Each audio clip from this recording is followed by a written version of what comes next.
بسم اللہ الرحمن الرحیم الصلاۃ والسلام علیک یا رسول اللہ وعلی آلک واصحابک یا حبیب اللہ۔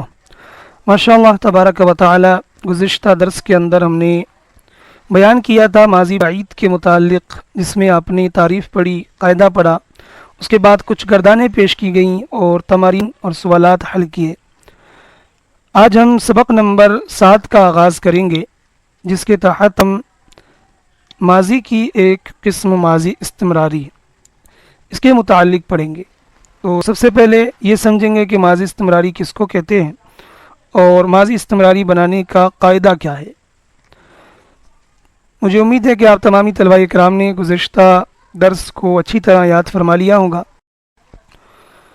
اور میں یہ عرض بھی کروں گا آپ سے کہ جو بھی تمرینیں ہیں، جو بھی سوالات ہیں، ان کو آپ ایک کاپی پر نوٹ کرتے رہیں۔ ماضی استمراری کے بارے میں ہم بات کریں گے، تو سب سے پہلے ماضی استمراری کی تعریف دیکھیے گا۔ فرماتے ہیں ماضی استمراری وہ ہے جس سے گزرے ہوئے زمانے میں کسی کام کا پورا نہ ہونا سمجھا جائے، اس لیے اس کو ماضی ناتمام بھی کہتے تھے۔ دیکھیں، کسی کام کا پورا نہ ہونا یہ سمجھا جاتا ہے، اس لیے اس کو ماضی ناتمام بھی کہتے ہیں۔ ناتمام مطلب جو مکمل نہ ہو، ٹھیک ہے۔ جیسے آپ کہیں وہ پالتا تھا، تو پالتا تھا یہ تعلق تو اس کا ماضی سے ہے، لیکن کام کا پورا نہ ہونا سمجھا جا رہا ہے، ٹھیک ہے۔ پالتا تھا لیکن یہ کام تکمیل تک نہیں پہنچا ہے، تو اس لیے اس کو ماضی ناتمام بھی کہتے ہیں۔ اس کا قاعدہ کیا ہے؟ تو قاعدہ سمپل ہے۔ آپ نے ماضی قریب کے تعلق سے پڑھا کہ ہاست لگاتے ہیں، ماضی بعید میں آپ نے پڑھا کہ ہاں بود لگاتے ہیں، اور یہ ماضی مطلق کے بعد لگاتے ہیں، جو آپ نے پیچھے بحثیں پڑھی ہیں۔ لیکن ماضی استمراری کے اندر جو لگاتے ہیں، جو قاعدہ ہے، وہ کیا ہے؟ تو پہلے دیکھ لیں پھر سمجھیں گے۔ فرماتے ہیں ماضی مطلق کے پہلے می یا ہمی زیادہ کر کے ماضی استمراری بناتے ہیں۔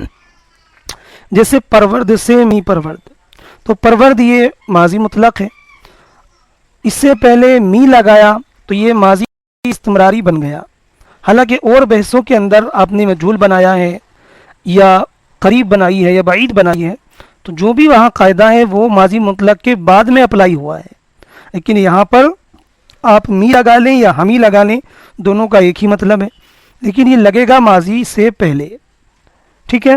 اور یہ بھی یاد رکھیں کہ جو ہم یہ قاعدہ بیان کر رہے ہیں کہ ماضی استمراری بناتے وقت ماضی مطلق کے پہلے می یا ہمی لگاتے ہیں، یہ معروف کے اندر ہے۔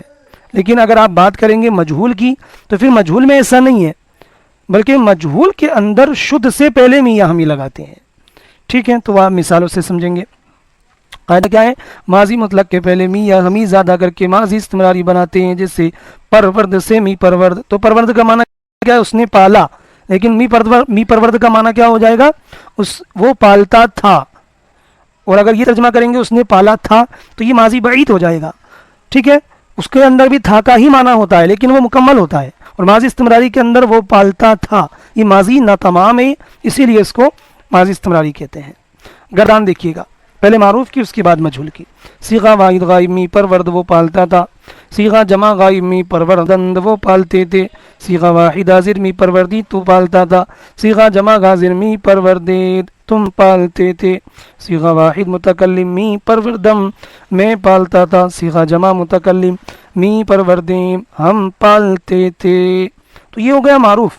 اب بات کریں گے ہم مجہول کی۔ مجہول میں نے ایک چیز آپ کو بتائی تھی کہ می یا ہمی یہاں پر ماضی سے پہلے نہیں لگتا، بلکہ شدھ سے پہلے لگتا ہے اور ماضی مطلق کے بعد لگتا ہے، ٹھیک ہو گیا۔ تو دیکھیں، صیغہ واحد غائب پروردہ می شد وہ پالا جاتا تھا، صیغہ جمع غائب پروردہ می شدند وہ پالے جاتے تھے، صیغہ واحد حاضر پروردہ می شدی تو پالا جاتا تھا، صیغہ جمع غاضر پروردہ می شدے تم پالے جاتے تھے، صیغہ واحد متکلم پروردہ می شدم میں پالا جاتا تھا، صیغہ جمع متکلم پروردہ می شدیم ہم پالے جاتے تھے۔ تو ماشاءاللہ یہ دو گردانیں ہماری مکمل ہو گئی ہیں۔ اب یہاں پہ یہ کچھ سوالات ہیں، ان کے جوابات ہم دیکھیں گے، اور اس کے بعد مصدر پڑھنے کے بعد میں تمرینیں حل کریں گے۔ تو ماضی استمراری مجہول میں لفظ می کہاں داخل کرتے ہیں؟ جواب اس کا یہ ہے کہ ماضی استمراری مجہول میں لفظ شدھ سے پہلے می داخل کرتے ہیں، ٹھیک ہو گیا۔ اب دوسرا سوال ہے کہ ماضی استمراری مجہول کی گردان بغیر معنی سناؤ. تو ماضی استمراری مجہول کی سنانی ہے. اب یہاں پہ انہوں نے مصدر نہیں بتایا کہ کس مصدر سے سنانی ہے، تو آپ پرورد سے ہی سنائیں گے، ٹھیک ہے، اور مجہول کی سنانی ہے. تو پروردہ میشد، پروردہ میشدند، پروردہ میشدی، پروردہ میشدید، پروردہ میشدم، پروردہ میشدید. معنی انہوں نے یہاں مینشن نہیں کیا ہے، معنی آسان ہے. پروردہ میشد وہ پالا جاتا تھا، ٹھیک ہے. اب سوال ہے کہ ماضی استمراری اور ماضی بعید میں کیا فرق ہے. تو ماضی بعید میں بھی تھا آتا ہے اور ماضی استمراری میں بھی تھا آتا ہے، لیکن فرق یہ ہے کہ ماضی استمراری وہ ہے جس سے گزرے ہوئے زمانے میں کسی کام کا ہونا یا کرنا سمجھا جائے لیکن وہ کام مکمل نہ ہو، اور ماضی بعید میں کیا ہے کہ دور کے گزرے ہوئے زمانے میں کسی کام کا کرنا یا ہونا سمجھا جاتا ہے. تو آپ ان دونوں کے درمیان فرق کر سکتے ہیں ان کی تعریفوں کے ذریعے. اب سوال نمبر 4 ہے ماضی استمراری بنانے کا قاعدہ بتاؤ. تو قاعدہ آپ نے پڑھ لیا کہ ماضی مطلق سے پہلے می یا ہمی لگا کر آپ ماضی استمراری بناتے ہیں. اب یہ سوال نمبر 5 ہے، می خفتی کیا صیغہ ہے، معنی بتاؤ. معنی بھی بتانا ہے، صیغہ بھی بتانا ہے. تو علامت اس کے آخر میں یا ہے جو واحد حاضر کی علامت ہے، تو یہ واحد حاضر کا صیغہ ہوا می خفتی. معنی بتاؤ.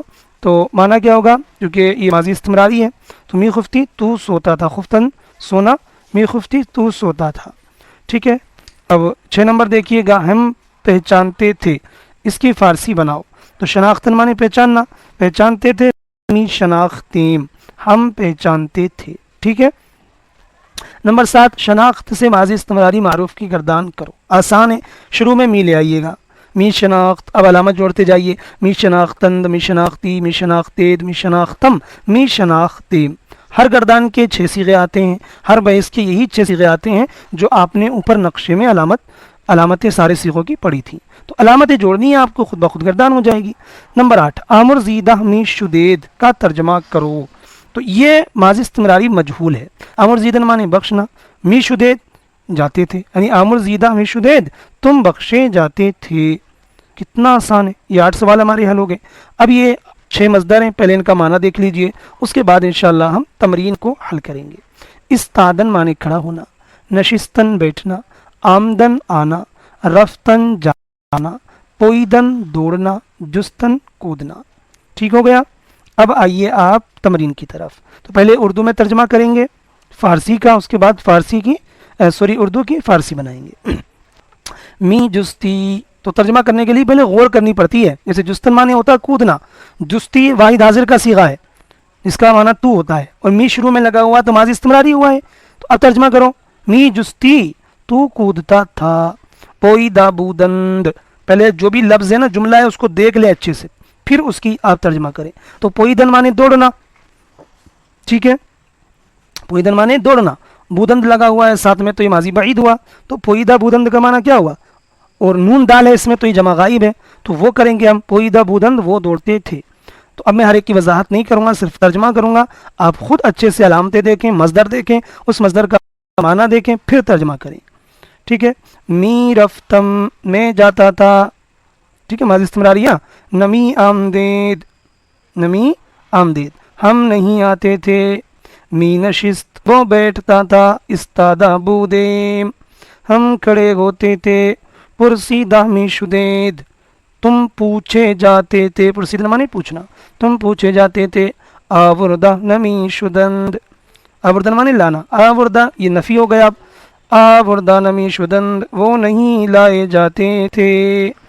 آمرزیدہ شدہ ای، تو دیکھیں یہ کیا بن گیا، ماضی قریب. آمرزیدہ شدہ ای تو بخشا گیا گے. نمی خندیدم میں نہیں ہنستا تھا. می پاشید وہ چھڑکتا تھا. شناختہ نمی شدم میں نہیں پہچانا جاتا تھا. شناختن معنی پہچاننا، اور یہ نون لگا ہوا ہے تو یہ منفی ہوا، می لگا ہوا ہے تو استمراری ہوا، شد لگا ہوا ہے تو یہ مجہول ہوا، اور آخر میں میم علامت لگی ہوئی ہے واحد متکلم کی. ٹھیک ہے. تو معنی کیا ہوا، میں نہیں پہچانا جاتا تھا. یہ ترجمہ ہو گیا. فارسی بناؤ. ہم آئے تھے. تو اب دیکھو 2-3 جملوں کا ہم تجزیہ کر لیتے ہیں. ہم آئے تھے، ہم دیکھیے گا یہ جمع متکلم کا صیغہ ہے. آئے تھے، آنے کا کیا ہوتا ہے، آمدن. آمدن معنی کیا ہوتا ہے، آنا. تو آئے تھے یہ ہے ماضی بعید، تو بود کا استعمال کریں گے. تو ہم آئے تھے کی فارسی کیا بنے گی، آمدہ بودیم. وہ بیٹھے تھے. دیکھیے یہ بھی ماضی کیا ہے, بعید ہی ہے. تو نششتہ بودند, تم دوڑتے تھے, دوڑتے تھے یہ کیا ہے, ماضی استمراری ہے. تو اب می لے کر آئیں گے, تم دوڑتے تھے, پوئیدن مانے دوڑنا, ٹھیک ہے. تو می پوئی دید, می پوئی دید. تو اگر اس طریقے سے آپ ہر جملے کے بارے میں سوچیں گے تو آرام سے سارے جملے آپ بنا لیں گے. تو میں اب ترجمہ کروں گا, خالی تجزیہ میں نہیں کروں گا کسی کا بھی, چونکہ وقت بھی کم ہوتا ہے. آپ اچھے سے پہلے لفظ دیکھیں, اس کا معنی دیکھیں, پھر صیغہ ملائیں اور پھر اس کو کریکٹ طریقے سے آپ ادا کریں. وہ نہیں کودتا تھا, نمی جست, نمی جست. آگے تو نہیں پہچانا جاتا تھا, یہ بھی ماضی استمراری ہے. شناخت نمی شدی, میں پہنچا تھا, یہ ماضی بعید ہے. رسیدہ بودم, اس نے چھڑکا ہے, یہ ماضی قریب آ گیا. پاشیدہ است, تم نے اٹھایا ہے, یہ بھی ماضی قریب ہے. برداشتہ بودید, نے ملاتا تھا, یہ ماضی استمراری ہے. می پیوستم, تو نہیں لایا تھا, ٹھیک ہے, تو نہیں لایا تھا, یہ بھی ماضی بعید ہے. تو نہ آوردہ بودی, تو نہیں لایا تھا. ہم پڑھتے تھے, تو ہم پڑھتے تھے یہ استمراری ہے. می خواندیں, وہ نہیں لکھتے تھے, یہ بھی استمراری ہے. نمی نوشتند, دیکھیے گا اگر نہیں ہے تو پھر ساتھ میں آپ نون لگا دیں, منفی بن جائے گا. پھر یہ دیکھیں کہ وہ ماضی استمراری ہے یا ماضی بعید ہے یا ماضی قریب ہے, کون سا ہے, یہ آپ کو ترجمے سے پتہ لگ جائے گا. اگر معنی نامکمل ہے تو ماضی استمراری ہوگا, مکمل ہے تو ماضی بعید ہوگا. تو مجھے امید ہے کہ یہ سبق آپ کو اچھے سے سمجھ میں آ گیا ہوگا. اس کی آپ مزید تیاری فرما لیں, اس کو کاپی پہ لکھ لیں, جو چیز سمجھ نہیں آ رہی ہے اس کے تعلق سے آپ ہم سے رابطہ کر لیں. کل انشاءاللہ ہم ایک نیا درس شروع کریں گے, ماضی احتمالی. صلو علی الحبیب صلی اللہ تعالی علی محمد صلی اللہ علیہ وسلم.